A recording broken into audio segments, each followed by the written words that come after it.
From Oscar winners to reality stars, singers to sports icons, the aftermath of cheating isn't pretty for anyone involved. But when it's a celebrity affair, things can get especially messy, which begs the question, is getting freaky worth getting fired? It must have been for Ned Fulmer. The Try Guys YouTube series began with BuzzFeed, and it starred Ned Fulmer alongside Keith Habertsberger, Eugene Lee Yang, and Zach Cornfield. But it grew an audience of millions on the publication's platform before the guys realized, hey, why aren't we making a dime for our boss's dollar? And they went independent with Try Guys, as they rightfully should. Together, creating entertaining content for their masses, each Try Guy kinda had their own shtick. And Ned's was that he branded himself as the ultimate family man. His wife Ariel Fulmer was his entire personality, and he was supposed to be the wholesome one. But then came September of 2022, a little over 10 years after the couple, who shared 2 children, tied the knot. The persona Ned built came tumbling down.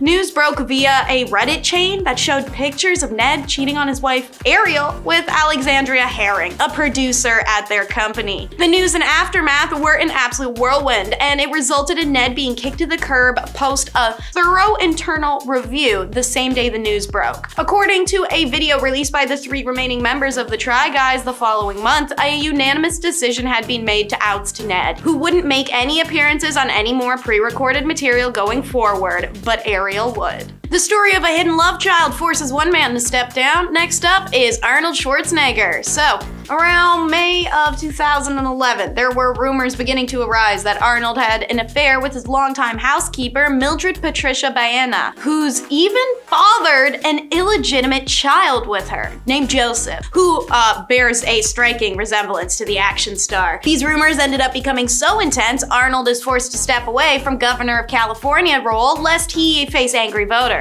But naturally, he and his wife Maria Shriver denied everything like crazy at first, until his wife took a step back to reevaluate the situation. The fact he'd suddenly upped how much they paid the housekeeper, the accused love child really did look like him, the fact that Mildred would have conceived at the time Maria Shriver was away working, and so Maria Shriver separated and filed for divorce from Arnold. This spawned a new wave of rumors, which finally confirmed by Arnold himself in May of 2011. He finally states that Maria left him because he'd come clean about the love child in a therapy session, whose creation he described as one of his biggest mistakes in life. His unexpected admission to the newspaper include another not so insignificant detail, that he only acknowledged the existence of the child whom he supported financially from a distance to his wife Maria shortly after stepping down from office. So, a classic for Twilight fans out there was Kristen Stewart's affair. When British director Rupert Sanders was chosen to helm Universal Pictures' fairy tale live-action Snow White and the Huntsman for his feature film debut, it seemed like the start of a promising career. But just a few weeks after the 2012 film's lackluster debut, he and the Huntsman star, Kristen Stewart, really top off the movie's bad press when they're captured by paparazzi making out. So, Stewart had cheated on her Twilight co-star, Robert Pattinson, and Sanders was unfaithful to his wife of 10 years, Liberty Ross, with whom he had 2 kids. Both released public apologies. Kristen's is particularly desperate and brutal, and it doesn't help either of them. Ross and Sanders ended up divorcing. Can you pause it there? And nothing substantial transpired between Stewart and her boss, who were both then dropped from the film's sequel casting. Her career takes a massive hit, and she loses several other roles and endorsements, and faces harsh criticism from the press and the public. Kristen also had to deal with the fallout of her relationship with Pattinson, who she described as her first love, which ended shortly after the affairs exposed. While Stewart's career has started to bounce back following the scandal, it took Sanders even longer to secure a second feature directorial gig with 2017's Ghost in the Shell, which was then crushed by critics. When your producer cheats, you divorce and fire him. Next up is Robert Mutt Lange. It's a saga worthy of a country song. Shania Twain and her ex-husband slash producer, Robert John Mutt Lange, were one of the music industry's biggest power couples. Their split later became one of its biggest scandals. So Shania Twain's 14-year marriage to the music producer Robert Mutt Lange came crumbling down when she found out her best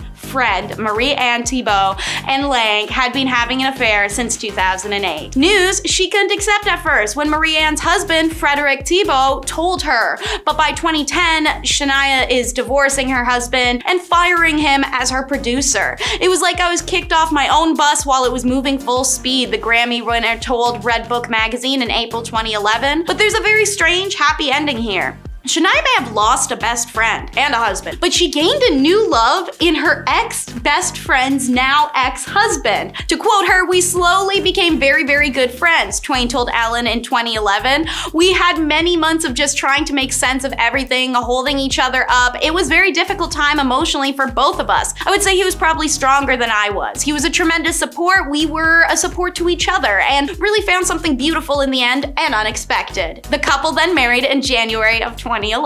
Ime Udoka was suspended from the Boston Celtics after allegedly cheating on his partner of 13 years, Nia Long, with a member of staff. News broke in September 2023 that he had been temporarily axed from the team following reports that he had violated their code of conduct by engaging in improper, intimate, and consensual relations with a colleague. And this public announcement is how Nia Long found out. Can you imagine finding out from your husband's workplace that he cheated on you when they put him on public blast? That's traumatizing, especially considering the couple, who first met back in 2010, can you pause it there, share a 13-year-old son named Kez, who also found out what dad did the same way. A few months after the news of Ime's alleged affair surfaced, a representative for Nia claimed to the clamoring for quotes press that the longtime couple were no longer together, but were remaining fully committed to co-parenting their son. Soon enough, the actor wound up discussing the devastating ordeal for herself in a candid chat with Hollywood Reporters, stating that, "I think the most heartbreaking thing of all of this was seeing my son's face when the Boston Celtics organization decided to make a very private situation public," she said. "It was devastating, and it still is. He still has moments where it's not easy for him," she went on. "If you're in the business of protecting women, I'm sorry. No one from the Celtics organization has even called to see if I'm okay, to see if my children are okay," she added. "It's very disappointing." Next up is a reality show nightmare with a snappy nickname, Scandival.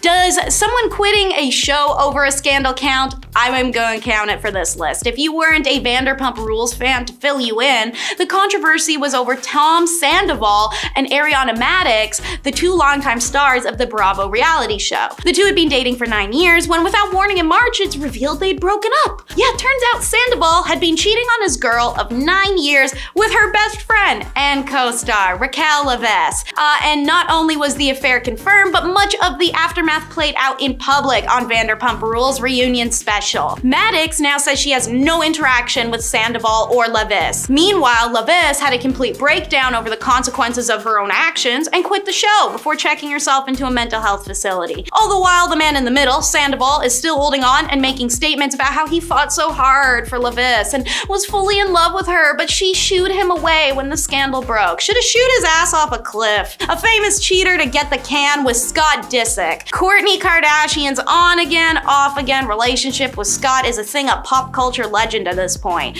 They finally called it quits for what seems likely to be forever in 2015, but not before rumors of Scott cheating on multiple occasions surfaced as being the reason why. Scott and Kourtney were only on and off because the man could literally just not keep it in his pants. He was a brutal serial cheater. Kim and Khloe Kardashian once found texts that to another woman on his phone. And after that, pictures of him partying on a boat with his ex hit the internet, prompting their last breakup. It's famously known in Keeping Up with Kardashian fanbase that Scott really didn't realize what he had in Kourtney until it was too late. And now he spends his time moaning and groaning over what he could have had with the mother of his children. Ultimately, in 2017, it leads to Scott being given the can by Kris Jenner from Keeping Up with the Kardashians for his unchanged way and exhausted role in the household. And while it never got him fired, Hugh Grant's affair demolished his career for several years, and it's so iconic I decided to slip it into this list. So, the British actor, who had just achieved playing the lead role in 4 Weddings and a Funeral, was meant to be in Hollywood to promote his latest film, 9 months, when he decided, as a local paper said, to take a walk on the wild side. He cruises down LA's notorious Sunset Strip at night. It's here he meets Divine Brown, real name Estella Marie Thompson, a local working girl who he paid $60 to give her some bruised knees. Catch my drift. Grant and Divine are caught and arrested, not for the Adulterous Act, but for the fact the Adulterous Act was happening outside in a public space. Grant, the long-term partner of actress Liz Hurley, was quick to release a statement of regret to the press. But it was Divine Brown who the press really wanted. News of the World gets the scoop from her, paying her $100,000 for her story, which was a blow-by-blow account and a now famous sentence Grant told her. "I always wanted to sleep with a black woman. That's my fantasy." The tabloids went crazy with it. The revelations came days before Grant faced sentencing and became a media circus. The actor, who did not attend the court, was ordered to pay a fine of $1,000. Having violated a custodial sentence, Grant's career rehabilitation began with an interview on NBC's primetime Tonight Show with host Jay Leno to apologize to the world. But the damage was done. The bust occurred 2 weeks before the release of 9 Months with Julianne Moore. Rotten Tomatoes gave it the approval rating of 23%. He co-starred then with girlfriend Elizabeth Hurley in Extreme Measures, and it flops. Mickey Blue Eyes flops as well. So it kicks off a 3-year-long hiatus, ending his relationship with Hurley as well. It wouldn't be until 1999 the hit Notting Hill gives Grant a comeback. Divine Brown, by the way, pleaded no contest to engaging in lewd conduct in a public place at her hearing, and having violated her probation for previous working girl charges, was given an 180-day prison sentence. As Brown did not have to serve her sentence for 4 months, she had time to travel to the UK to promote Fantasy Channel, an adult station launched on satellite the same year, and even do some modeling. Speaking to The Guardian at the time, Brown said she hoped to run into Hugh Grant while she was in the UK. Kevin Hunter was fired and divorced. 2 birds, 1 stone for Wendy Williams, who had her estranged husband employed on her show as a producer. The Wendy Williams show host claimed for the first time in her 2001 memoir, Wendy's Got the Heat, that her husband had cheated on her, prompting her to hire a private investigator to trail him.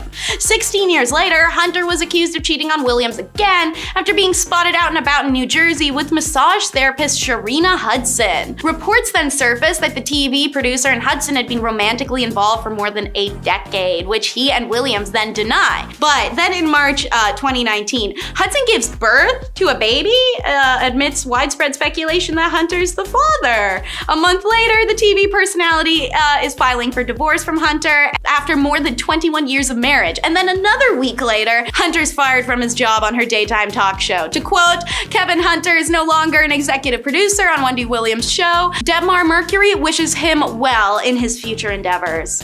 And to end things off, it's the beloved on-air affair. I've never seen an affair be so well loved, but it wasn't a so good An American Morning when the Daily Mail splattered 64 images of Good Morning America co-hosts Amy Roback and TJ Holmes feeling each other up in November of 2022. Given that both parties, were publicly known to be married at the time, the Amy Roback and TJ Holmes scandal began at the end of 2022, but as announced recently by the pair on their Amy and TJ podcast, they were ready to go public with their romance and respective in-process divorces at the time of those photos being taken, which they both insist was in motion before being caught. On December 5th, 2022, the duo were temporarily removed, can you pause it there, from the daytime television program as gossip about them reached a fever pitch. And even though Roback 50 and Holmes 46 had drafted respective statements to explain their sides of the story, they refrained from sharing them in order to not exasperate the issue. Maybe it would have been better if we'd released the statements, admitted Roback, but we were just trying to keep our jobs. This was 2 consenting adults who were each separated, a source close to them claimed.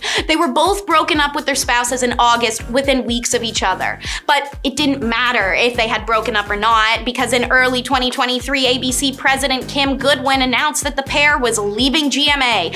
Not so amicably. They got the can. I sure hope you enjoyed. We are diving into the world of celebrities and scandal, exploring the leaked videos that got some of the biggest stars fired. Buckle up because it's about to get messy. Undeniably, Hollywood icon Mel Gibson has faced significant public relations challenges since his 2006 arrest for an alleged DUI. Gibson was reportedly recorded making anti-Semitic remarks during his arrest in Malibu, California, leading to widespread criticism. In response to the controversy, Gibson sought rehabilitation and and expressed deep remorse for his actions. But despite these efforts, many speculated his career was irreparably damaged. His reputation suffered another blow in 2010 when he was allegedly recorded using racist language by his then partner, Oksana Grigorieva. Following the leak, Gibson faced condemnation from civil rights and anti-domestic violence organizations. However, rumors of a career resurgence began to circulate. In 2017, Gibson reappeared at the Oscars as a nominee for Best Director. Even though his name was initially omitted from the Hacksaw Ridge movie poster, later The Hollywood Reporter revealed Gibson's plans to co-write and direct a remake of The Wild Bunch and a sequel to Passion of the Christ in 2020.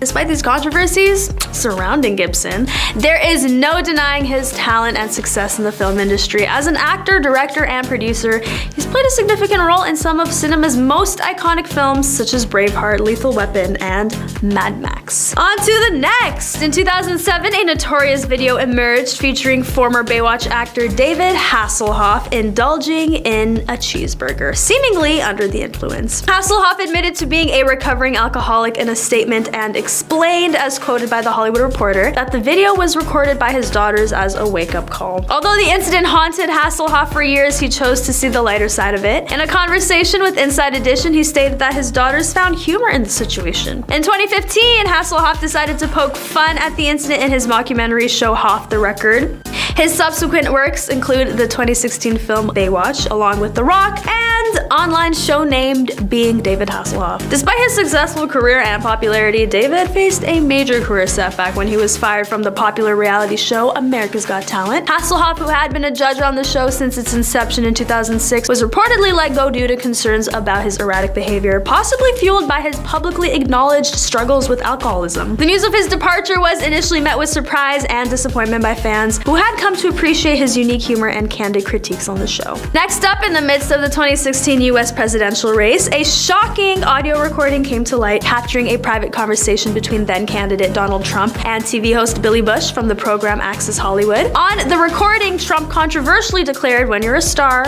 you can do anything," to which Bush seemingly concurred, responding, "Whatever you want." Trump's vulgar comments continued, including an explicit phrase about women, which was met with laughter, and tasteless remarks about women's legs by Bush. Despite the scandal, Trump went on to win the presidency, dismissing his words as mere locker room talk. Conversely, Bush faced immediate repercussions, losing his position on the Today Show. In a piece for the New York Times, Bush admitted that he didn't take Trump's words seriously at the time, perceiving them as an off-color jest. He wrote he was performing, surely he thought. None of this was real, now we know better. Bush withdrew from public view for 3 years, sharing with People magazine how he fell completely apart and struggled with resentment and anger. However, he eventually returned to the public eye. In 2019, speaking candidly about his mistakes and the lessons he learned from the experience, he admitted that he should have taken a stand and condemned Trump's behavior rather than simply going along with it. That incident sparked a larger conversation about toxic masculinity and misogyny in our society. It highlighted the prevalence of locker room talk and the normalization of objectifying women.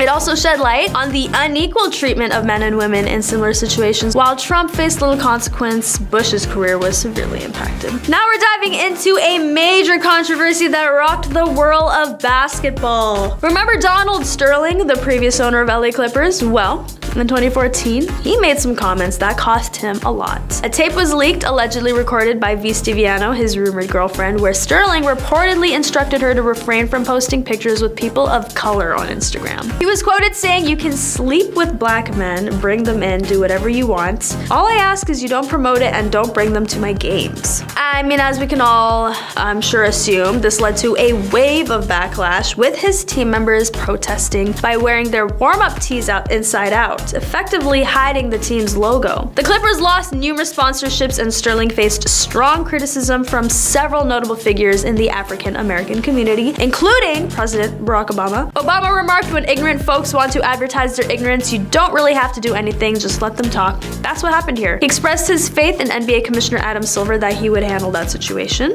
The fallout from Sterling's comments was immense. He was forced to sell the LA Clippers for $2 billion, endured a fine of $2.5 million, and was banned for life from the NBA. As of 2017, Sterling and his wife were trying to reverse the ban. on. In 2016, Michael Richards, also recognized as Kramer from the hit TV show Seinfeld, was performing at the Laugh Factory when he was heckled by an audience member who happened to be of African American descent. What transpired next shocked everyone present. According to TMZ, Richards lost his cool, responding with a racially charged outburst that lasted 3 minutes, in which he shouted, "Throw him out. Look, there's a..."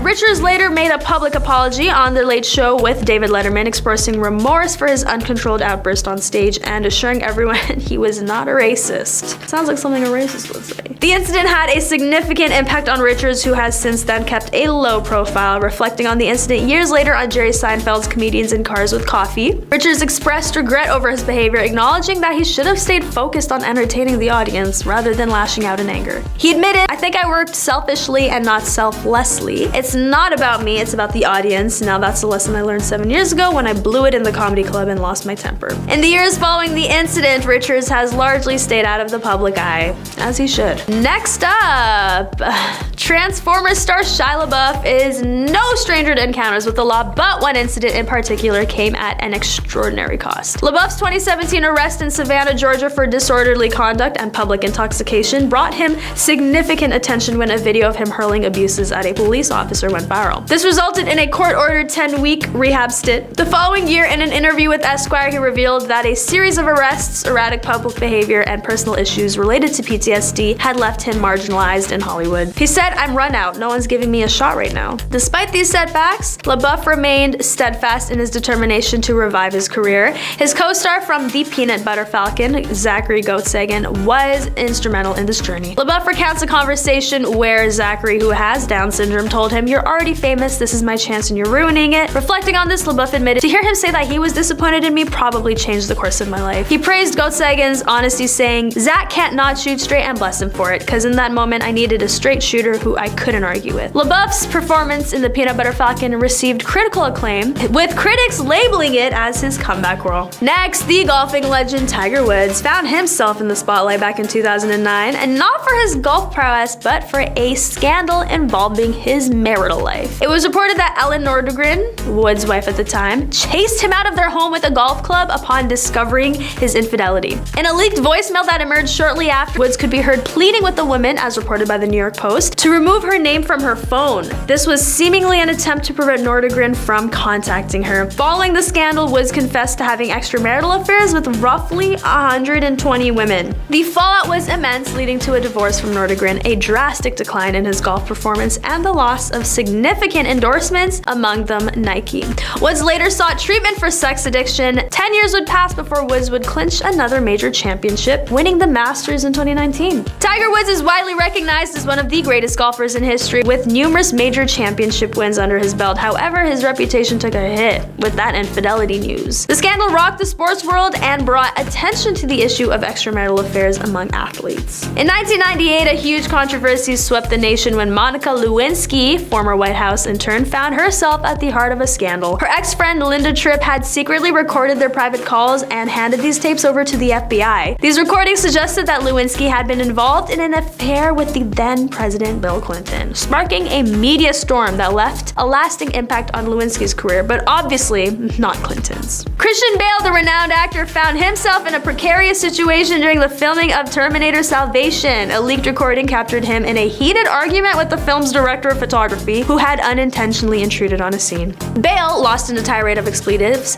demanded the DP to be dismissed from the set. Following the leak, the actor issued a public apology on LA's K-Rock radio station, admitting his behavior was unjustifiable and acknowledging that he had behaved poorly. Bale explained that his outburst resulted from being deeply committed to his character, having blurred the lines between reality and fiction. However, his sister expressed concern about his behavior, referencing a previous incident where he had a similar outburst in front of her family. While Bale continues to feature in critically acclaimed films, such incidents have raised eyebrows and led to speculation about his future in the industry. Okay, in an episode of her podcast, Broad Ideas, Rachel shares a deeply deeply personal story about a recent professional setback she faced. She opens up about a peculiar circumstance where her candid conversation about her private life, specifically aspects of her sex life, led to an unexpected job loss. Surprisingly, this open and honest dialogue about sex resulted in her losing a job she had already secured. She described that as the first time she encountered such a situation in her professional career. Alrighty guys, today is a very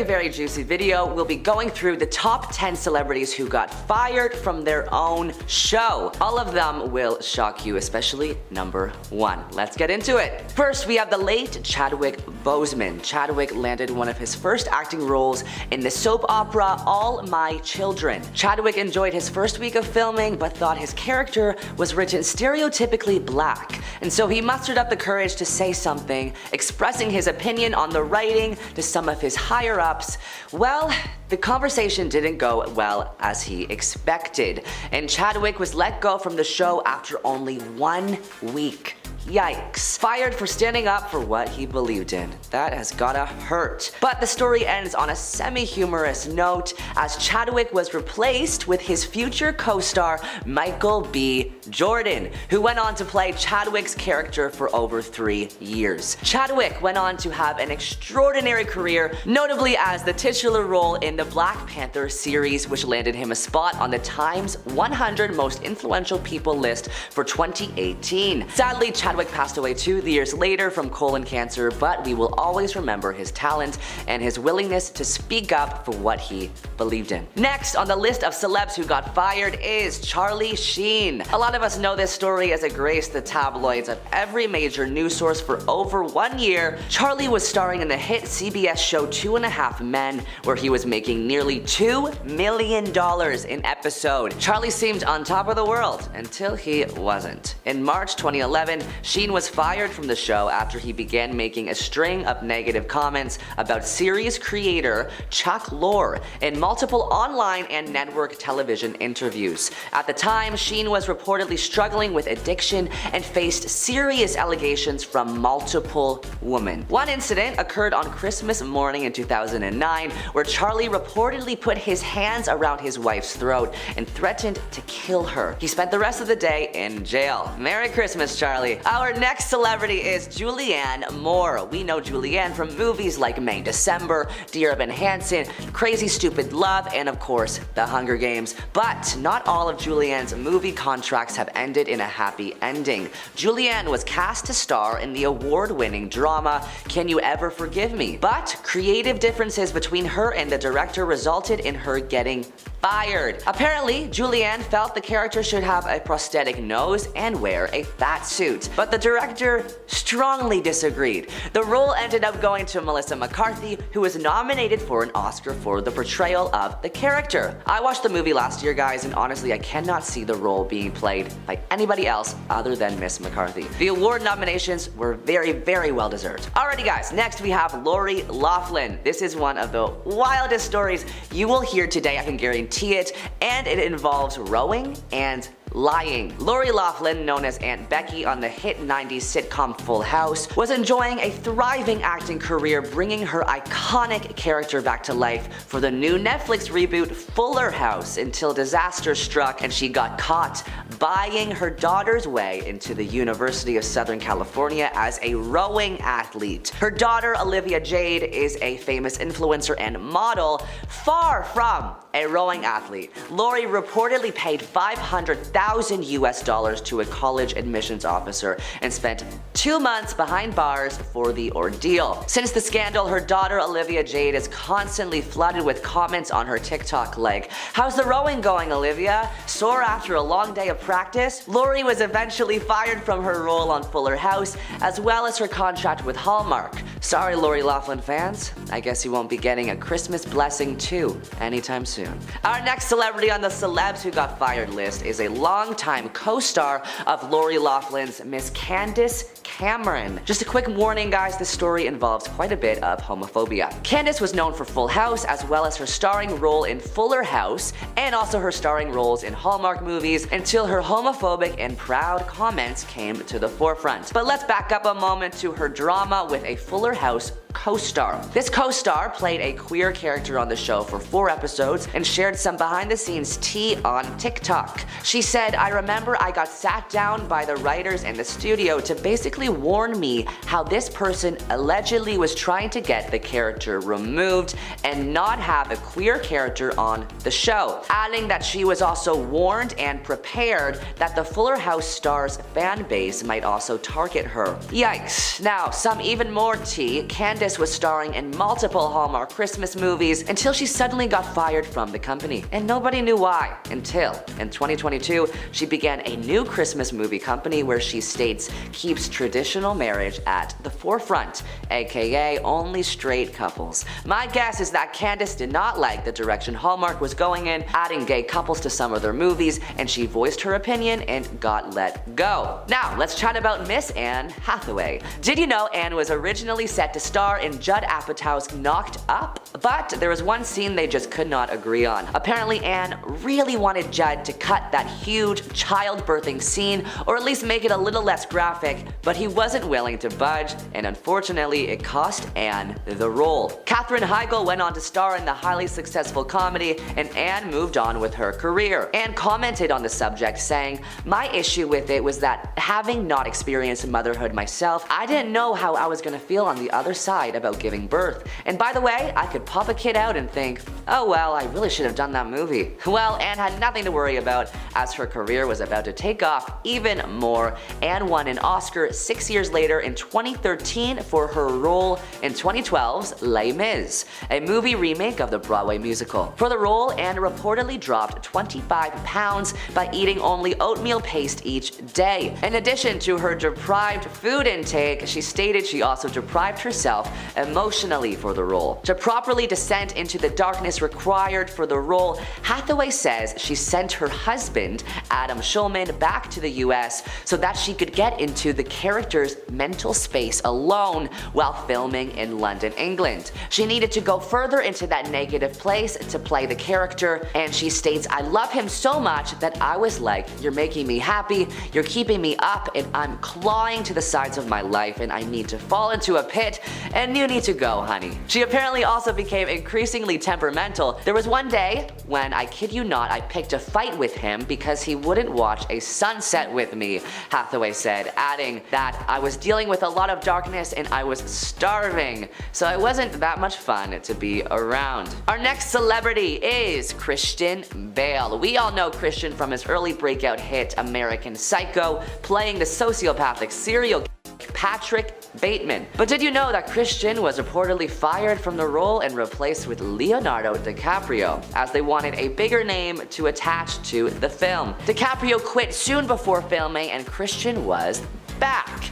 Bale went on to have an insanely successful career, notably appearing as Batman in Batman Begins, The Dark Knight, and The Dark Knight Rises. But when Warner Brothers decided to do one more installment of the franchise with Christian, he reportedly fired himself, believing that the previous director of the franchise wouldn't want a fourth movie. Next is a bit of an intense situation, and it involves Miss Amber Heard. Now, we all know Amber has been in the media over the last few years for, let's just say, not the best stuff. The infamous Johnny Depp versus Amber Heard trial of 2022 included some troubling details about Amber. Johnny Depp stated that Amber would poo in their bed on purpose and repeatedly punch him. He said she would also have affairs frequently with male celebs such as James Franco and her ex Elon Musk. Yikes. The live streams of the trial garnered over 100 million total views, becoming one of the most talked about trials in recent history. Amber was found guilty and has to pay $15 million to Johnny Depp. That's a lot of money. Well, after the trial, it was rumored that Amber had been fired from her starring role in Aquaman 2, and everybody thought it made quite a bit of sense. But reports say her ex-boyfriend, Mr. Elon Musk, had one of his litigators send a scorched earth letter to Warner Brothers threatening to burn the house down if the actress wasn't brought back for a sequel. And Warner Brothers obliged. Now, let's discuss Ryan Gosling's story. We know Ryan from movies such as La La Land, Blade Runner, The Notebook, Crazy Stupid Love, and he has been nominated for numerous awards, including a Golden Globe Award, 2 Oscar nominations, and 6 Screen Actors Guild Awards. But Ken from Barbie wasn't always living the dream life. In 2008, Ryan was cast in the film The Lovely Bones as the role of the dad. In preparation for the role, he gained 60 pounds as he believed the role would be better served heavy set. When he arrived on set for the first day of filming, the studio did not agree with Gosling's decision to gain a mass amount of weight and let him go. Ryan said, quote, "I just showed up on set and I had gotten it wrong. Then I was fat and unemployed." Last but not least, we have Megan Fox. You might know her as Machine Gun Kelly's ex when the tabloids captured every moment of their breakup. But Megan is no stranger to tabloid gossip and controversy. In 2009, Megan told a news outlet that the director of Transformers Dark of the Moon was, quote, "a nightmare to work with." Yikes. Executive producer Steven Spielberg reportedly said to, quote, "fire her right now." Spielberg is known to be a calm and focused man, but I guess that comment was a little bit too far for him. Megan's representatives denied this statement and said she herself chose not to return for any more Transformers movies. Number 10, Rose McGowan. So let's talk about the show Charmed for a second, a solid series that was on air for basically 10 years. The series followed 3 sisters that discovered they are descendants of a long line of good female witches and are destined to fight against the forces of evil. Yes, it was a very fun show, however, just because you play sisters on set does not mean that you're always going to be close in real life. Rose McGowan and Alyssa Milano had a very public altercation that resulted in a little incident on set being shared with the world. Rose claimed that Alyssa threw a fit in front of the crew, yelling, "They don't pay me enough to do this stuff," only she didn't say stuff. She called Alyssa's behavior appalling, claiming she cried every time that the show got renewed for another season because it just meant more time on a toxic set. Alyssa never shared her comments on the situation, confirming what she was being accused of. Number 9, Richard Gere. Richard Gere is one of those actors that doesn't really act. Sometimes people just get hired for films because they have a face for it or the style. For Richard, he did not have enough class and moxie to keep a handle on his role in the film Lords of the Flatbush. He was casted to star along Rocky himself, Sylvester Stallone, and according to Sly, the two didn't get along at all. Their beef was strong and long-lasting throughout the entire production until it finally came to a head one day when Richard was a bit too into one scene and he actually grabbed Sylvester pretty aggressively by the collar. When Sly told him to lay off, he laid in instead. The scene was being filmed on Coney Island, and when the actors took a minute to take a break, they tried to break each other. Sly was eating a hot dog alone in his car, which sounds pretty peaceful, and suddenly Richard stormed in, joined him with half of a chicken dripping in mustard, and despite his warnings about the mustard, seriously, it dripped all over his pants. In true Rocky fashion, he elbowed Richard in the face, threw him out of his car, and the altercation resulted in Richard being fired from the project. Oh no, they had to decide between Richard Gere and Rocky. I wonder how quick that decision was. Number 8, Selma Blair. It's funny that this entry involves Charlie Sheen getting a woman fired when he himself has been fired from so many projects because of, well, several reasons. After being fired from 2.5 Men, Sheen returned to the acting world, headlining his own show called Anger Management. It premiered in 2012 with cast featuring Hellboy alumni Selma Blair playing his colleague and friend with benefits on the show. However, Sheen's terrible behavior continued to haunt him from his 2.5 Men days. Blair was very vocal on her problems with Charlie, especially his messy work ethic. Charlie heard and he was having none of that, so he threatened to quit the show if Blair was going to remain a part of the cast. Sheen got his way and Blair was let go after starring in 54 episodes. The show didn't last long though. Who would have guessed that a messy actor being the lead was a bad idea? It got cancelled in 2014. Next up, 7, Shannen Doherty. Unfortunately for Shannen Doherty, she gained quite the reputation in Hollywood for being fired due to issues with her co-stars. She may or may not be making another appearance on this list. Who knows? Guess you'll have to stick around to find out. For the first entry, we're going to look back to the very popular series teen drama 90210, a series following the lives of the Walsh family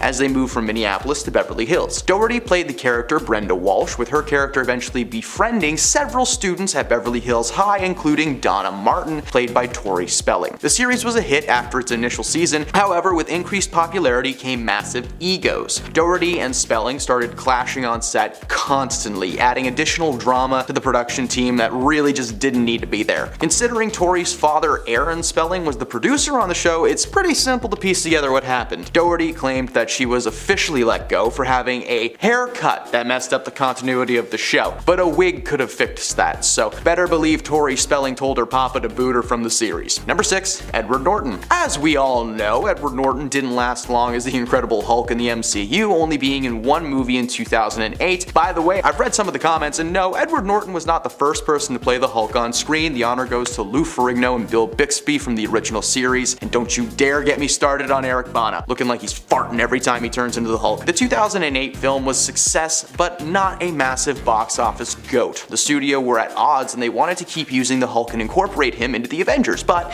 Edward Norton was becoming increasingly difficult to work with. When he was contacted to keep playing the character, he demanded more money from the studio. However, he was already on thin ice following his time filming The Incredible Hulk. While not some wild on-set meltdown, Norton did make some pretty odd choices. For instance, as part of his contract, he was allowed to rewrite the script as much as he wanted, but it still needed to be approved. So he wrote new scripts over and over again until we got the 2008 Incredible Hulk movie with some of Ed's ideas baked into the final script.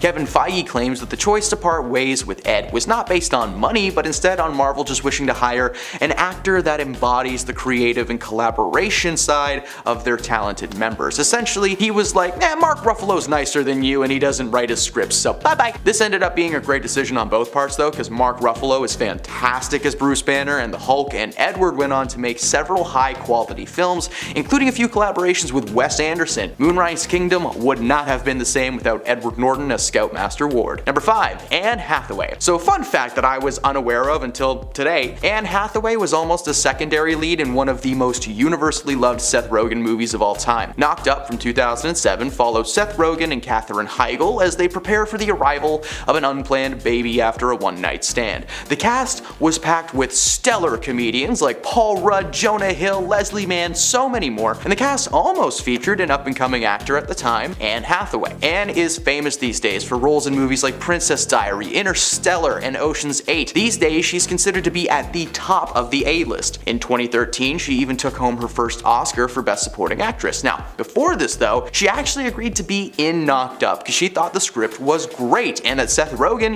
is Seth Rogen. You work with him every chance you can. However, she eventually decided not to participate in the film after one issue with the script became cause for concern. The scene in question was one of the final moments in the film, which for those of you who have seen the movie know is pretty graphic. The birthing scene in Knocked Up ended up being a combination of Katherine acting and some close-up clips of her cookie. Anne read that part and decided that her first role in a major comedy movie should maybe be something else. Although it was confirmed that it was not going to be her bits and bobs on display, she has a no birthday suit clause.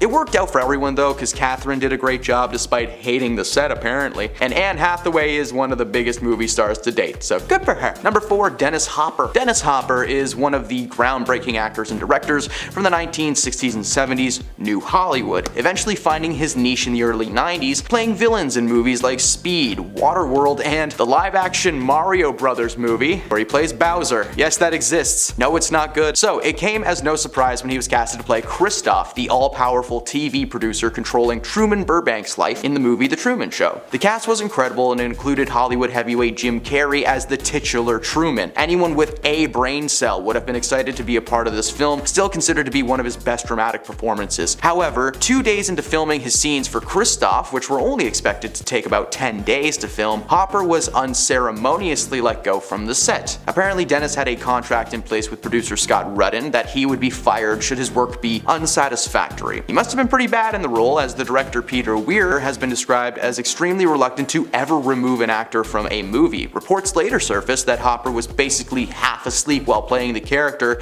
and while Kristoff wasn't written to be like a manic man or anything, he did require some effort to be properly pulled off. Ultimately, Ed Harris stepped in to play the role after production had been desperately trying to replace Dennis to avoid having the film be shut down entirely. Thankfully, that never happened, and The Truman Show has gone on to be one of the most depressingly heartfelt Jim Carrey performances ever. Oh, and Ed actually got nominated for an Oscar, so sorry Dennis, looks like it was a good move. Number 3, Jean-Claude Van Damme. The Belgian intelligent actor Jean-Claude Van Damme was just on the verge of coming into his own career as the Muscles from Brussels when he landed a job opposite of Arnold Schwarzenegger in 1987's action flick Predator. This sounded like the perfect casting choice. Jean would have worked alongside the likes of Carl Weathers and Jesse Ventura. While this may have turned out cool, the reality was that Jean wasn't casted to play one of the Marines at all. Instead, he was casted to play the titular Predator himself. The special effects artists behind the project called the experience with Jean as a hilarious comedy of errors, in which no party knew exactly what the other was expecting. Apparently, nobody actually told him that the role was basically just a glorified stuntman. They were prepared to direct him to just hop around like a frog, but Jean was obviously confused and upset with that choice. According to him, he had just gotten off the boat and was under the impression that he was going to be showcasing his martial arts skills to the world, but instead he was reduced to a massive, slow-moving alien with dreadlocks. To the surprise of absolutely nobody, Van Damme was furious and dispirited about spending the entire movie cooped up in a clunky and often ridiculous-looking suit, and he was ultimately fired and replaced with Kevin Peter Hall. The idea that he was just on set being like, I can barely move in this thing, it makes me so happy. Number 2, Janet Hubert. Will Smith got his big break in the acting world thanks to the success of the sitcom Fresh Prince of Bel-Air. It's a show following Will as the titular prince, living with a wealthy family in Bel-Air surrounded by cousins, uncles, and of course Aunt Vivian. In season 1, Aunt Viv was played by a woman named Janet Hubert Whitten, but as a lot of people know, she was recasted after an on-set feud with Will Smith went a little bit too far. According to Will, Janet viewed him as an antagonist in her life. She had been in the business for years, and suddenly Will Smith popped into her life, and she had a tinge of jealousy towards him because he got into town, got a gig. Well, hey, that's what happens when you're good. She was trying to convince the producers to give her character more screen time and allow her to breathe on camera, but they said no because it wasn't the Aunt Viv show. She fought back hard, but it was ultimately decided that she would be asked to sit out the rest of the series and was replaced by Daphne Maxwell Reid, who is Aunt Viv. Number 1, Thomas Gibson. Thomas made a name for himself, starring as one of the leads of the series Criminal Minds. He was on the show for a few years, and in that time he made quite a few problems for those unfortunate enough to be staff members of the series. There were a few issues over the years that would have warranted some action, like screaming at producers and writers for not doing a good job. But the incident that got him kicked off of the show for good involved, well, a kick. In 2016, Thomas was swiftly fired from the series after an incident with a writer named Virgil Williams. An internal investigation revealed that Thomas kicked Virgil one day during production of an episode that Gibson was actually directing. And as I said, this isn't the first incident on set that really should have resulted in some kind of punishment, because 3 years earlier, in 2013, he pleaded no contest to no juice related reckless driving after being arrested under suspicion of DUI, and 3 years before that, he allegedly shoved an assistant director, Ian Wolfe, during a late night location scene. That led to the studio ordering Gibson to take 8 hours of anger management. According to most people on the set, Thomas was a wild card. Some days he was friendly and accommodating, and the next he went ballistic. Number 10, Lindsay Lohan.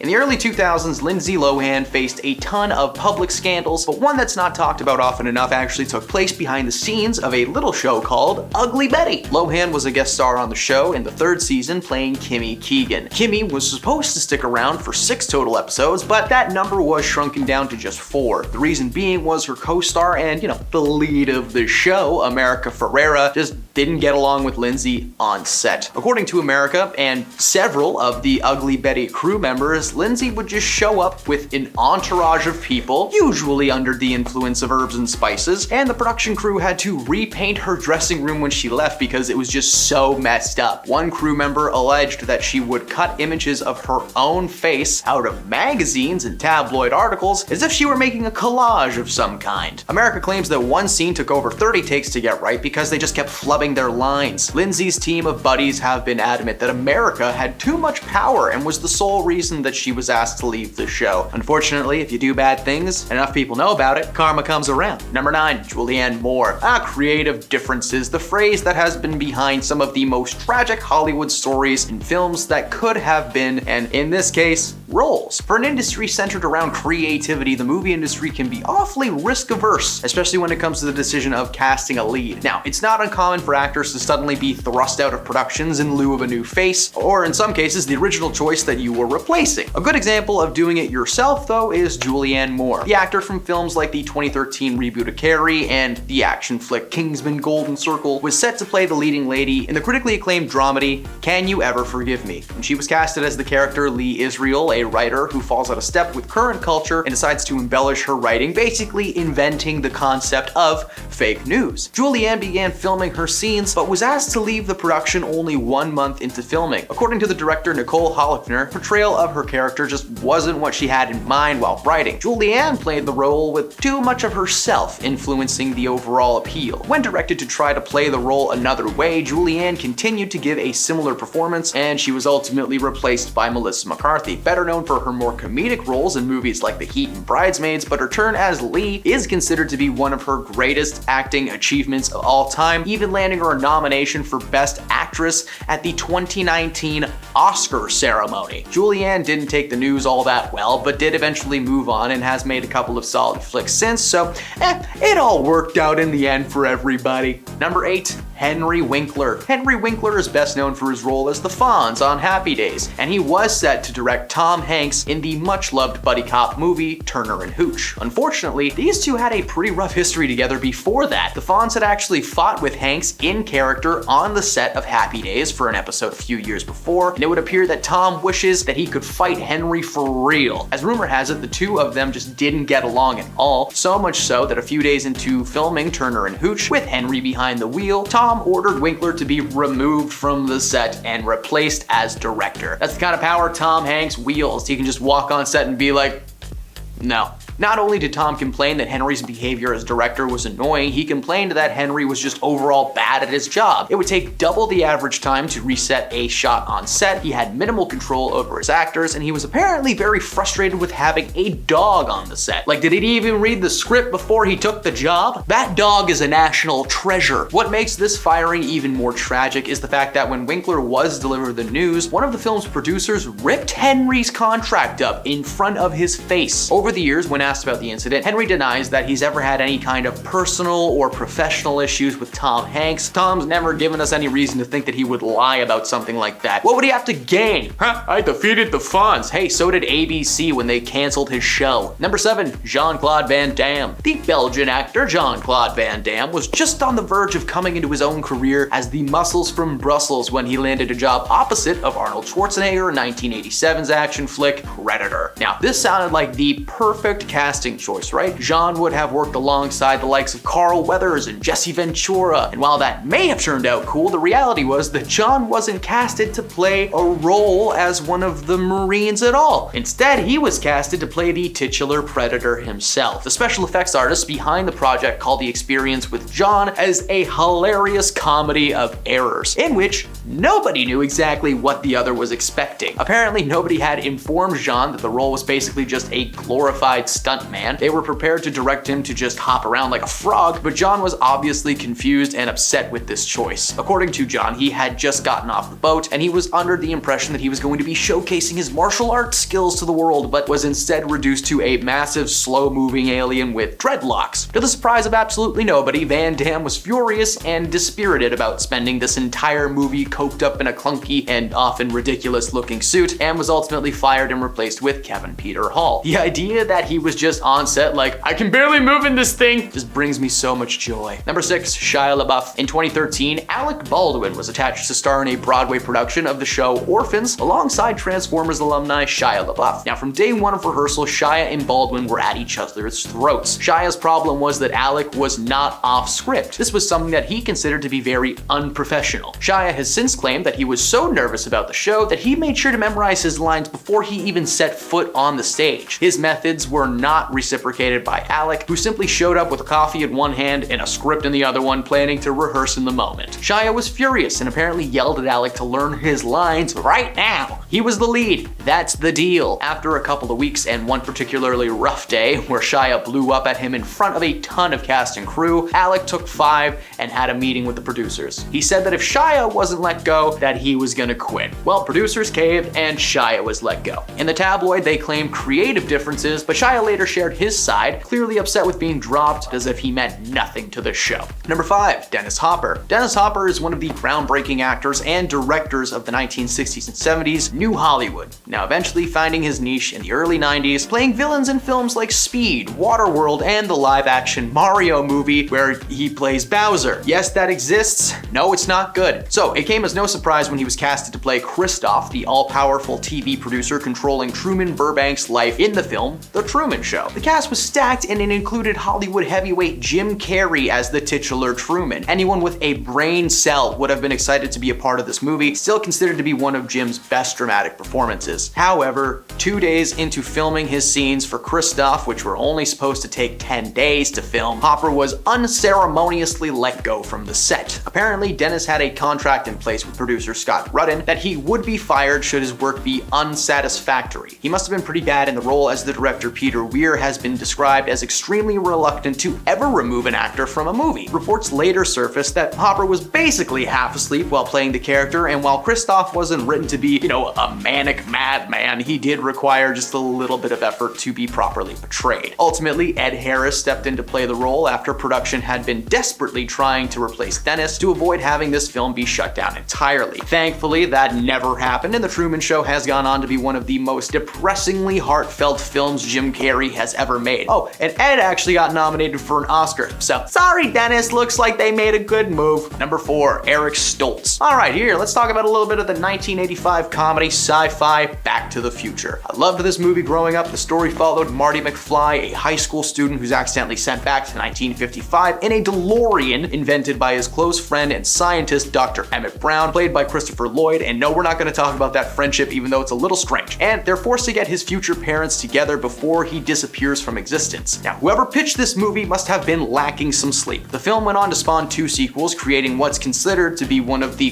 greatest film trilogies of all time, and while Michael J. Fox may have played the iconic Marty McFly, he actually wasn't the first actor to put on that puffy vest. A young man named Eric Stoltz was initially casted to play the role. You may not recognize Eric because his most famous character was drenched in prosthetics and makeup, playing the character of Roy L. Dennis in the film Mask, a man with severe facial and skull deformities. He was nearly halfway through shooting this movie when the news came that he was going to be replaced by Michael J. Fox. Fox was the director Robert Zemeckis' first choice, but he was initially unable to sign on to the project because of his prior commitments to the show Family Ties. Eventually, though, the 2 studios were able to find a way to make it work and allowed him to film both projects. This is why you may notice that a majority of Marty's scenes that take place outside are at night, because it was the only time that he could film for like 60% of this movie. Robert wanted Eric out from the very beginning though, because his portrayal of the character was just too intense, a lot more intense than the writers had in mind, not to mention Eric read the end of the movie as a tragedy instead of a happy ending.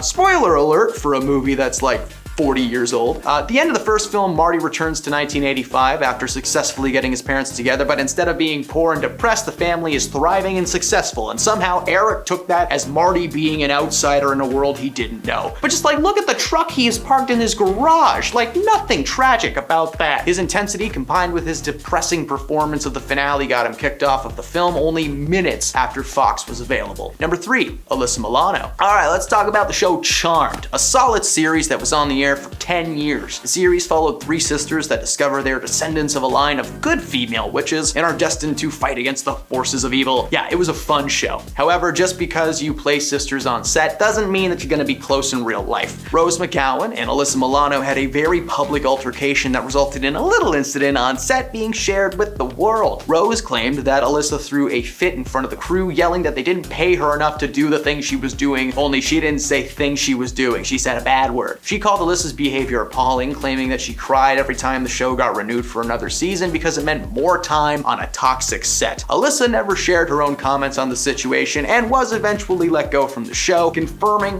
what she was being accused of. Number 2, Thomas Gibson. Thomas made a name for himself starring as one of the leads of the series Criminal Minds. He was on the show for a few years, and in that time he made a few problems for the people unfortunate enough to be staff members of the series. There were a few issues over the years that would have warranted some action, like screaming at producers and writers for not doing a good job, but the incident that got him kicked off the show for good involved a kick. In 2016, Thomas was swiftly fired from the series after an incident with a writer named Virgil Williams. An internal investigation revealed that Thomas kicked Virgil one day during production of an episode that Gibson was directing. Now, as I've said before, that was not the first incident on set that really should have resulted in some kind of punishment. In 2013, he pleaded no contest to no juice related reckless driving after being arrested under a DUI, and 3 years before that, he allegedly shoved an assistant director, Ian Wolfe, during a late night location scene. That led to the studio ordering Gibson to take 8 hours of anger management, which clearly worked out. According to most of the people on set though, Thomas was a wild card. Some days he'd be friendly and accommodating, and the next,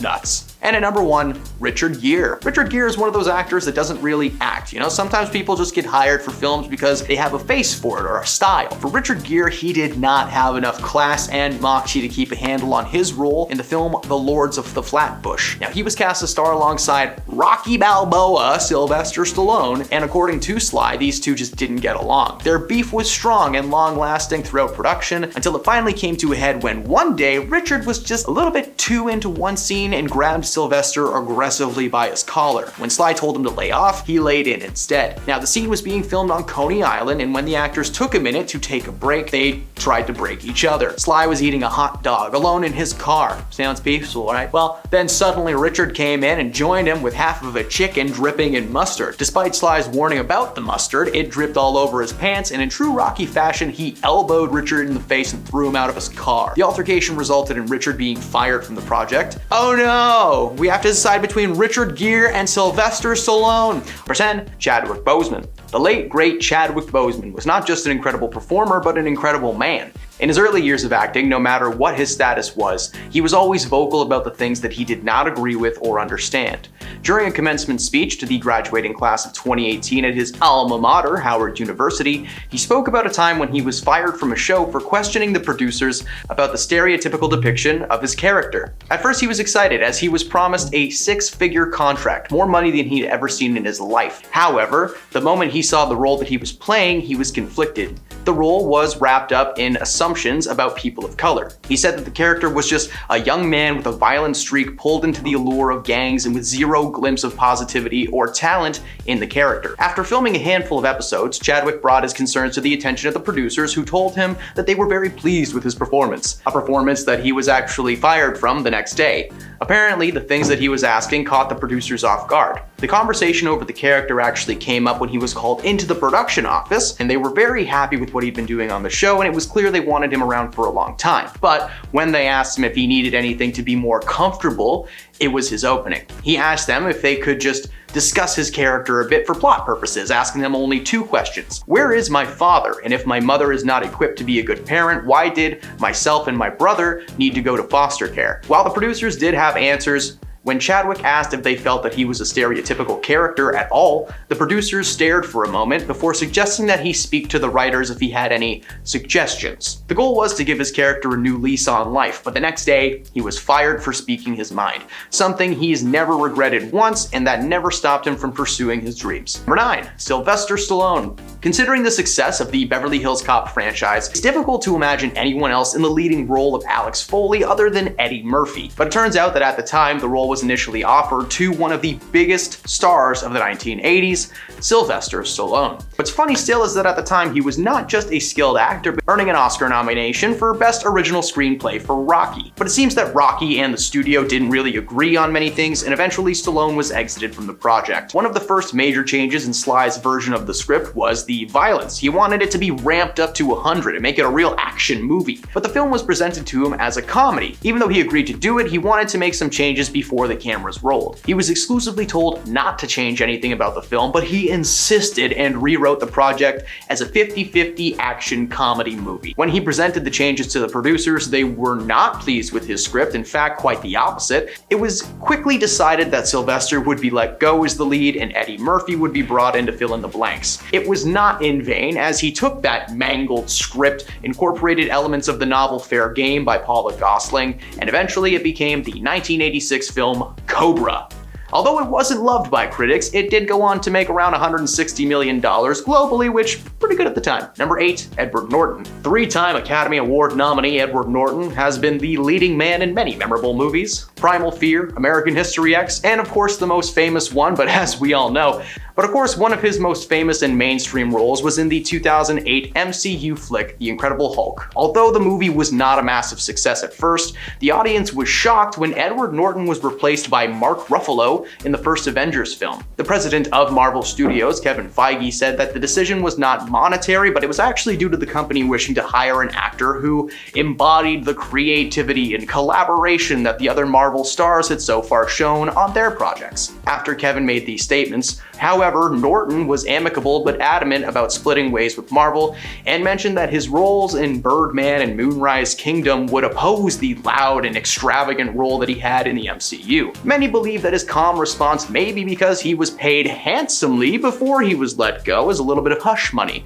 Marvel is good at hiding secrets, especially from their actors, but it was still so early in the MCU that Edward was certainly aware of hidden details and events that would make him a liability in the industry. Number 7. Colin Firth. The live-action Paddington movies are surprisingly very popular. The series, based on the children's book, has really hit home for a lot of people. First and second film are currently rated at 97% and 99% fresh, respectively. 99. The success of the film can of course be attributed to the incredible cast, including the voice of Paddington, Ben Whishaw. But of course, Ben was not the first voice that had been recorded for the role. Initially, the voice of Paddington was done by Kingsman star Colin Firth. I know he's been in other things, but I love those movies and that's how I know him best. Not only did Colin record all of the lines start to finish, but he was not told that he was being replaced until a couple of months before the premiere. In some of the first promotional videos for the film, the animated bear never does anything more than grunt. It turns out that the creative team felt Colin's voice just didn't match with the vibe that they were going for. It made Paddington sound too old and distinguished when he needed to be some fresh young thing. Yeah, he was just happy to be working. Now let's get into some more dark Hollywood backstories, shall we? Number 6. Jim Carrey's origins. A Canadian legend, Jim is considered one of the greatest modern comedians of all time, famously releasing 3 films in the year 1995, Dumb and Dumber, The Mask, and Ace Ventura, which all made millions at the box office, and still hold up to this day. As many know, comedians tend to have a pretty rough backstory, as the best comedy comes from a place of pain. Over the years, Jim has come clean about his strange but fun upbringing. His family struggled financially, and he grew up watching his mother struggle with depression, which he claims to have passed down to him. Despite his energy, he was a bit of a recluse growing up and apparently spent hours in his room making faces in the mirror instead of hanging out with. After dropping out of high school to work a full-time job, Jim and his family were forced to live in a Volkswagen van together, becoming homeless for a short period of time. He went on to attempt a career in comedy, at first to minimal success, but of course, he was able to find his footing and made his place in comedy history. Number 5. Woody Harrelson's father. Woody is best known in Hollywood as the wildest wild child to ever exist. He eats raw meat, he's an eco-crusader, a protester against violence, and an advocate for the legalization of herbs and spices in the United States. He's loved on screen, but did you know that his father took people out for money? And I'm not talking about on dates. Charles Harrelson was sentenced to 2 lifetime sentences for the slaying of a federal judge in San Antonio. Prior to that charge, Charles had previously been acquitted for the slaying of Alan Berg, a carpet salesman, and convicted of the slaying of Sam DeGalia Jr. Yeah, the evidence shows that Charles was not a great hitman. Woody doesn't speak much of his father these days, opting to instead leave his family troubles in the past. He does, however, say that the one thing that his father said to him that he still uses to this day was, always keep an open mind. Yeah, Charles knew all about opening minds.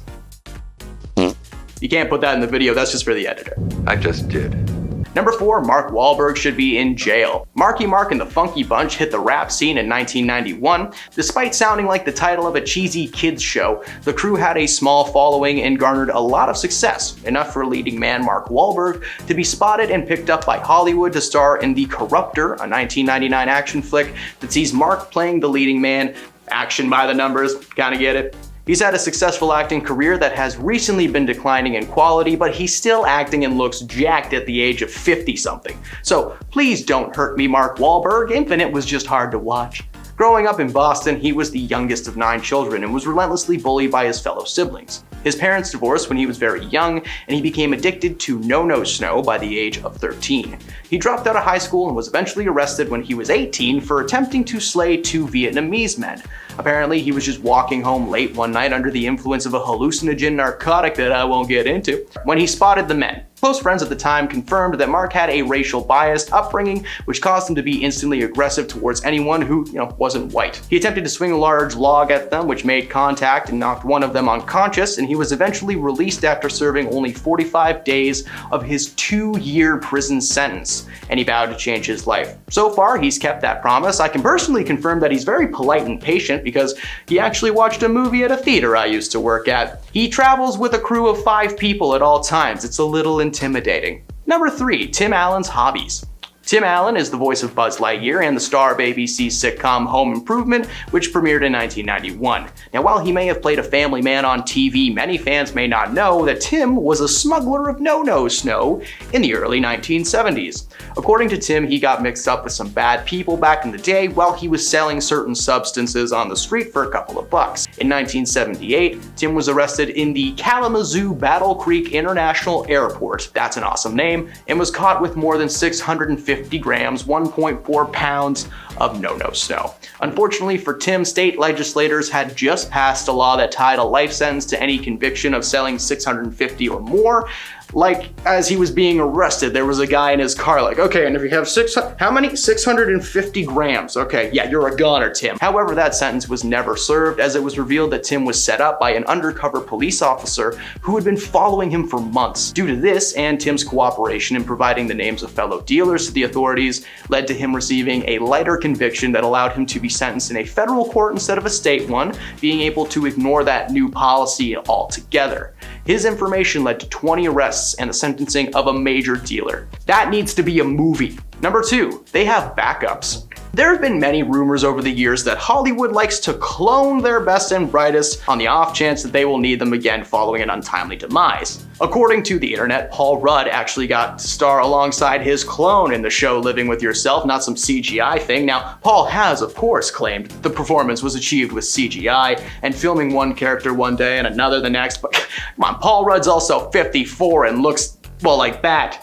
Something's not right about that. Now, there is a theory out there that celebrities are made up of lizard people who take the forms of actors and singers to influence people. Paul is thought to be one of those lizard people. I don't know. I don't believe this theory. I'm just sharing some stuff I found on the internet. I don't believe any of this, okay? This is fun. It would be awesome if there were 2 Paul Rudds, though. In fact, that would probably be the most chill way to find out that clones existed. Just 2 Pauls being like, hi, I'm Paul. And another one being like, hi, I'm Paul. And everything's gonna be okay. Number 1, they're all broke. That's right, despite it being one of the most lucrative industries in the world, most of Hollywood actors, writers, directors, all of them are not as well off as people may think. Unless you've been living under a rock for the last little bit, most of Hollywood was closed for a while as its staff were on strike. Some of the toppest of tier actors joined the crew in solidarity, and they are actually still on strike right now, not stopping until Hollywood's producers and big budget studios start sharing the money they make. Actor Sean Gunn gave an interview a few weeks ago where he mentioned working on a show currently streaming on Netflix, a show that has made over $4 million in residuals, of which he has received basically nothing. This type of financial woe extends to a ton of people in Hollywood. Just wanted to take a moment to wish luck to anyone who's still out there, and hey, awesome that the writer part of the strike is over. That's pretty sick. Get what you're worth, get back to making the world a better place, and we'll see you in the new year. Number 10, Emily Ratajkowski. Model Emily Ratajkowski had her podcast silently shut down by Sony Group the same week that the company sacked a significant portion of its podcast division. High Low with Emma Rata premiered in early 2023 and released 3 episodes a week on topics about everything from politics, philosophy, feminism, TikTok, and of course, relationships. Though it was fairly popular among international listeners, it struggled to sell advertising because brands wanted to reach US consumers. The people in charge at Sony said that they were very confident that Emily would be able to sell her podcast on a new platform. At the moment, it seems that Sony's predictions were false, as the show has yet to find a new home. The show was officially canceled in September of this year, and so far it's safe to say that there just hasn't been enough time between A and B for her to find a new home. For fans of Ratajkowski, they simply have to wait and see what happens. Considering the pull that this woman has and the fan base that does exist in the US, it won't be long before you're listening to High Love with Ime Udoka. Sorry, that has been in my head since the moment I first said her name out loud. Number 9, Nick Cannon. Famous MC and baby maker Nick Cannon was fired from his podcast Cannon's Class and his longtime improv show Wild 'N Out. He was filmed making some pretty anti-Semitic statements that resulted in major backlash. Viacom CBS, the company that produces both shows, released a statement saying that they were deeply troubled that Nick had failed to acknowledge or apologize for perpetuating anti-Semitism and had decided to terminate their relationship with him. He took to Twitter to share his apology, in which he apologized to the Jewish community for putting them in such a painful position, which was of course never his intention. But he knows that the whole situation has hurt many people and together that they would make it right. He added that he tried to reach out to Viacom to clear the air and nobody responded. However, Viacom claims that that did not happen.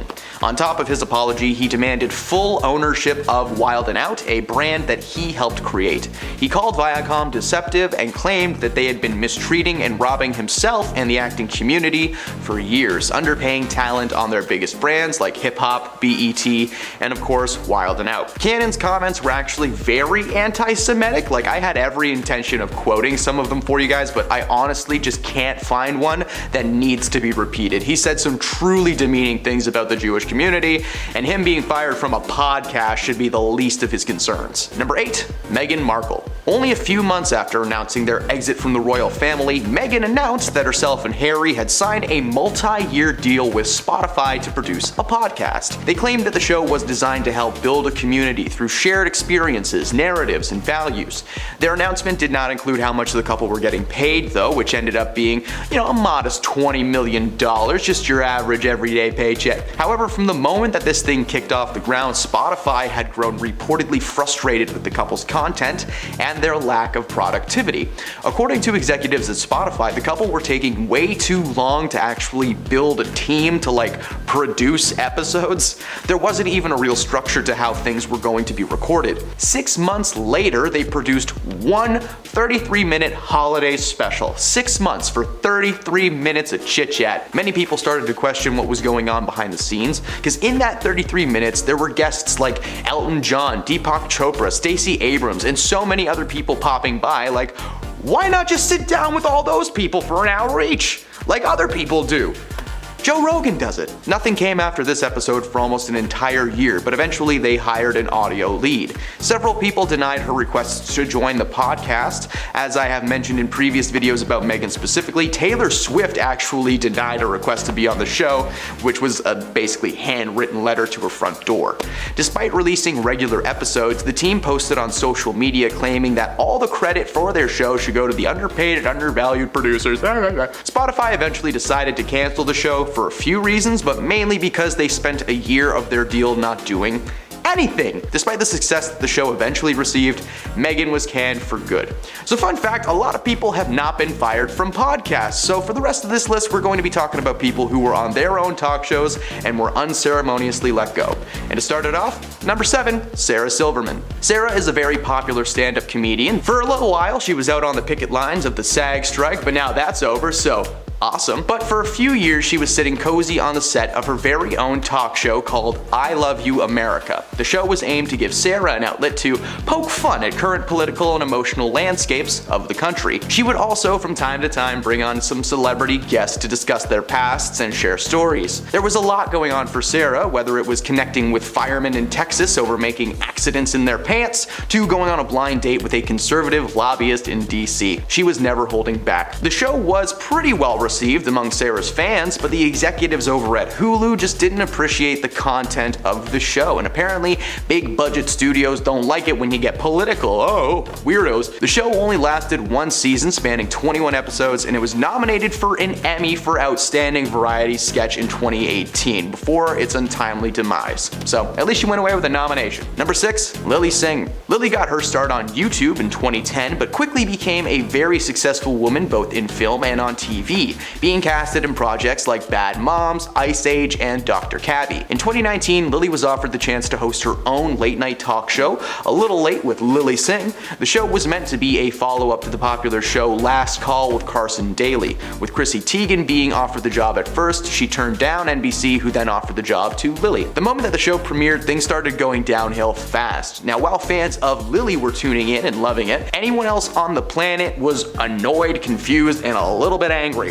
The first episode has been summarized by thousands of reviews, like this is not me, as white men bad, Lilly is bi, end of show. That's it, that's the review. Her show received massive amounts of hate, quickly garnering a 1-star review out of 10, something that I actually haven't seen while researching a topic yet here, so that's kind of neat. The hate continued towards Lilly for 2 more seasons, 2 whole seasons, before they announced that the show was being canceled by NBC. She simultaneously announced a deal with Netflix, setting herself to star in a new show, and I'm pretty sure that just premiered not that long ago. Lesson learned, no matter how controversial you are, there is always room at Netflix. Number 5, TJ Miller. Before being accused of misconduct by several women and having his career canceled entirely, Miller was on a hot streak, starring in Silicon Valley and the Deadpool franchise. In 2017, he was given a green light to host an 8-episode talk series called The Gore Burger Show. But unlike normal talk shows, this was meant to act as both a talk show and a straight-up TV series.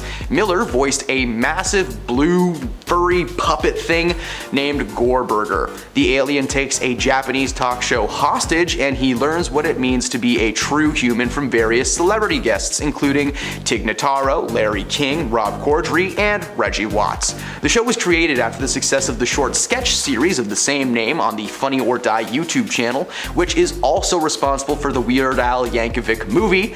Thank you guys so much for that one. In fact, it ran for 2 seasons on YouTube before being picked up for Prime TV. The concept was neat and had clearly been working online, however the show was cancelled after only 8 episodes due to the lack of star power that they were able to land on the show. And not to mention it was on super late at night. I'm pretty sure I watched this at like 1 in the morning regularly. However, some say the show was cancelled due to the allegations that were brought against Miller, as the cancellation announcement was only 1 week after the news began making headlines. Whether it was the controversy, the lack of celebs, the late night spot, who knows? This is one talk show that may return with a new voice behind the monster.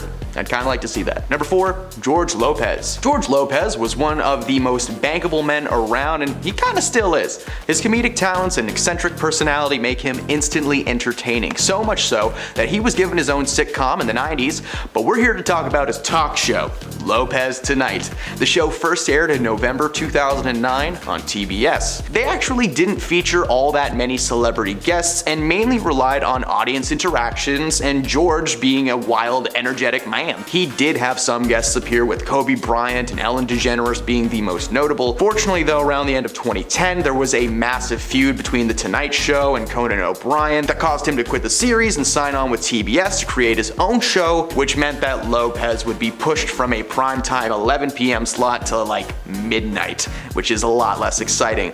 This move caused a steep decline in ratings, and as of August 2011, they decided to cancel his show entirely. The short-lived show will be remembered though as a good time, as the decline only came from the time change. The show itself was very well received, and I would not be surprised if a revival was ever in the works. Please make that happen. I love George Lopez. He was the only good part of Blue Beetle. Number 3, Kris Jenner. Simply titled Kris, the momager of the Kardashian clan, starred in a 6-week test run of a talk show. Not only did it receive terrible reviews, but it was canceled before it was even picked up. Frank Kitcha, senior VP and president of programming at Fox TVS, admitted that he knew by the time the test ended, the show was just not gonna work. He claimed that Kris was uninteresting. She was trying to capitalize on her name and not her ability to, entertain people. When the cameras were on, she looked like a deer in headlights. She had trouble reading the prompters, and the conversations that she would have with her guests almost always felt like she was trying to take some kind of a survey. Where are you from? What's your hobbies? Which one of these pictures is not a sailboat? Are you a robot? He praised her hard work, but ultimately the project was a flop from the start. In fact, the studio later received hate mail aimed towards Kris, claiming her show would have been one of the worst Kardashian moves ever made. Or maybe this next one would have been. Number 2, Khloe Kardashian. The Kardashian clan have tried many many tactics over the years to increase their never-ending flow of cash. Big sister Khloe decided that she wanted to do something outside of keeping up with the Kardashians while still being her real, authentic self. So, an online media outlet called FYI greenlit a talk series starring Khloe and her celebrity guests indulging in adult beverages while being interviewed, and called it Cocktails with Khloe, but with a K, because they're Kardashians. Get it? She essentially created an environment where she could get paid to drink all day and chat with her friends, which is exactly what the show became. Unable to secure A-list celebrities, she forced her family to appear on the show along with several of her reality star friends, and her sisters even forced their friends to appear, like Snoop Dogg and Chrissy Teigen. Khloe acted as the producer of the series and would regularly clash with basically everyone on staff about what direction things should go in. The drama, combined with the behavior of Khloe Kardashian behind the scenes, caused them to cancel the show, releasing only 14 episodes of the planned 23. And at number 1, Jada Pinkett Smith. Jada and her husband Will have made headlines in the news several times over the years, usually for something terrible like infidelity or face smacking or, being separated for 7 years. But earlier this year it was announced that her Facebook talk show Red Table Talk was going to be cancelled following several years on Meta. The decision was made following the distribution company's shift to no longer produce independent content, despite having a pretty solid slew of guests. The topics tended to drift into too much information territory, with her sit down with husband Will Smith being one of the more revealing episodes, and it still turned out there was more to be told. The show featured Jada, her mother, Adrienne Banfield Norris, and her daughter, Willow Smith, discussing various topics, with mom Jada being the main host when it came time to the heavy one-on-ones. Jada herself has been shaded in controversy over the past few years as more infidelity rumors seem to be brought up, and oh look, it was all true. Everything was true. Go read her book or go watch one of our 20 videos about Jada Pinkett Smith. That woman is not okay. Her show was taken off of the internet, and despite trying to find a new home somewhere else, it's looking like that show will never see the light of day again. Thank the Lord. Those are 10 celebrities fired from their own shows. If you stuck around to the end, thank you very much. You rock. Please sign my online petition to reinstate the Sarah Silverman show.